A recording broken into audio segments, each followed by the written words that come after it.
खैर उमर साहब ने, झगड़ा साहब ने और hello hello hello.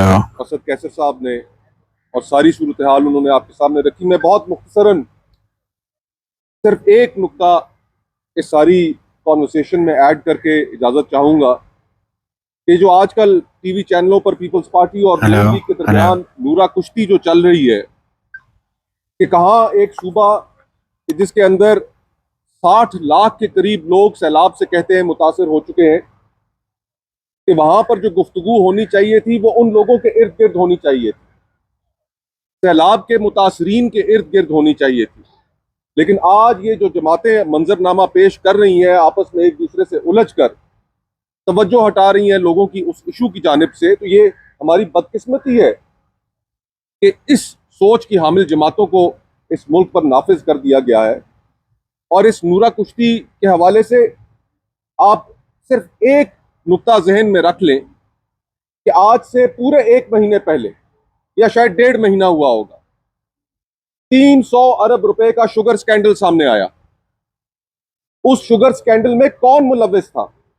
Peoples party की क्यादत की शुगर मिले हैं, मुस्लिम लीग नून की क्यादत की शुगर मिल्स हैं, जहां पर अवाम की जेब के अंदर हाथ हाथ डालने की बात आई तो वहां पर तो ये दोनों जमातें इकट्ठी हैं। तो ये आज नूरा कुश्ती किस लिए कर रहे हैं, किसको बेवकूफ बना रहे हैं? आज से हफ्ता पहले सोलर स्कैंडल ब्रेक हुआ कि जिस सोलर स्कैंडल में सिंध हुकूमत ने अरबों रुपए ईंट लिए, बहुत बड़ी करप्शन हुई, सस्ती सोलर प्लेटें मंगाकर महंगे दामों बेच दी गई। आपने कोई मुस्लिम लीग नून की जानिब से उस पर बात सुनी? शुगर स्कैंडल हो तो ये खामोश, सोलर स्कैंडल हो तो ये खामोश। ये एक दूसरे के पार्टनर्स हैं करप्शन में, ये एक दूसरे के पार्टनर्स हैं अवाम की जेबों में हाथ डालने में।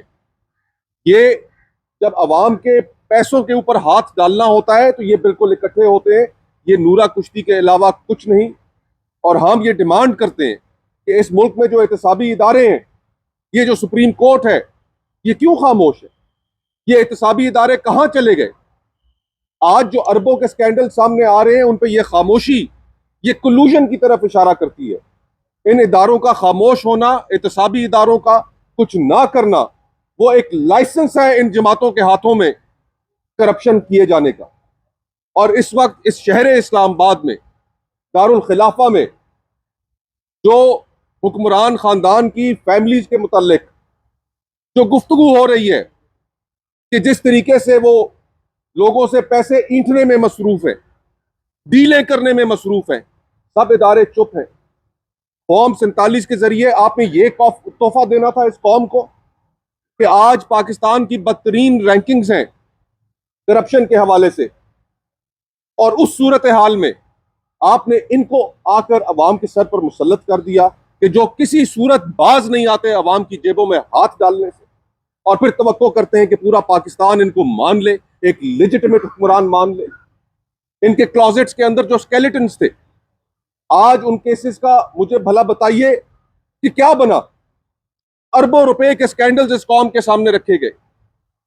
वो अरबों रुपए के स्कैंडल्स किस तरीके से वो फाइलें बंद कर दी गई। तो हम जहां पर अपना मुस्तकबिल का लाए अमल इंशाल्लाह, जिस तरह स्पीकर साहब ने बताया कि 12 तारीख को एक सरबराही इजलास तहरीके तहफ़्फ़ुज़ आइन का होगा जिसमें देंगे, वहां पर हम ये भी मुतालबा रखते हैं कि जो एहतसाबी इदारे हैं इस मुल्क में, जिनको टूथलेस टाइगर बना दिया गया है, कि वो एहतसाबी इदारे अमल में आए, इनकी करप्शन को रोकें।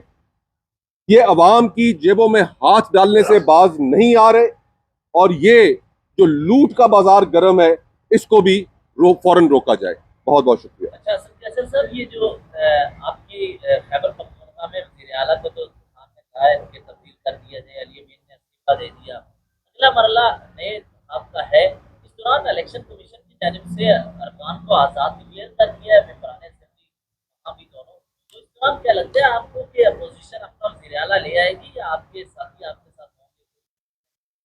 नहीं, देखिए, सबसे पहले तो इलेक्शन कमीशन से जो दो तवक्कुह थी वो तो कर रहे हैं माशाल्लाह। वो तो हर गैर कानूनी काम, और अभी तो उसको कोई बहाना भी मिला है कि अच्छा सुप्रीम कोर्ट की, वो तो सुप्रीम कोर्ट की वो फैसले नहीं मान रहे थे जो उसको ऑर्डर दे रहे थे कि आप इलेक्शन करवाएं।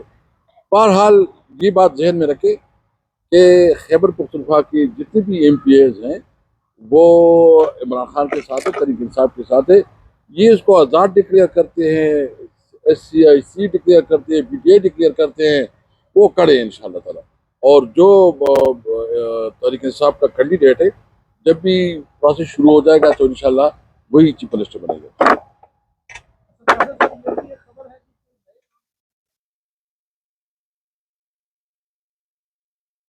देखिए, हमने अपनी लीगल मुख्तलिफ ऑप्शन देखने हैं और ज़रूर करेंगे, क्योंकि हमारे खिलाफ जितना भी दायरा तंग किया जा रहा है तो हम अपने ऑप्शन को मुख्तलिफ तरफ देख रहे हैं। बिल्कुल हम मुख्तलिफ सोर्सेज भी देखेंगे, तरीक़ेकार भी देखेंगे, ताकि ये जितना इफेक्टिवली हमारे खिलाफ लगी हुई हैं और तमाम वसाइल इस्तेमाल कर रहे हैं, हमारे पास शुक्र अल्हम्दुलिल्लाह बहुत बड़ी एक स्ट्रेंथ है, जिसमें हमारे थिंक टैंक भी हैं, हमारे मुख्तलिफ फील्ड से ताल्लुक एक्सपर्टीज़ भी हैं। तो हम तमाम एक्सपर्टीज से इस्तेमाल करके अपना लीगल जो हमारा हक है वो लेंगे इंशाल्लाह। Thank you very much.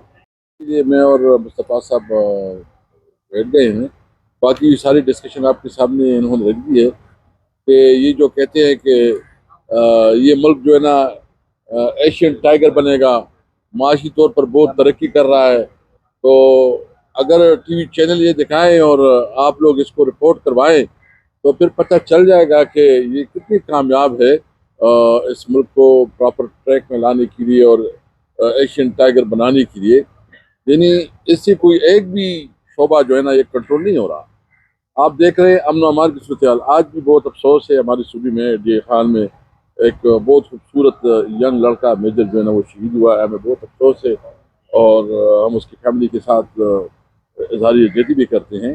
और भी रोज़ाना आप देख रहे हैं कि औरदी में भी इस किस्म की शहादतें हुई हैं, और साथ साथ बलूचिस्तान में भी रोज़ के बड़े बड़े इंसर्जेंसी हो रही है, बड़े बड़े वाक़यात हो रहे हैं।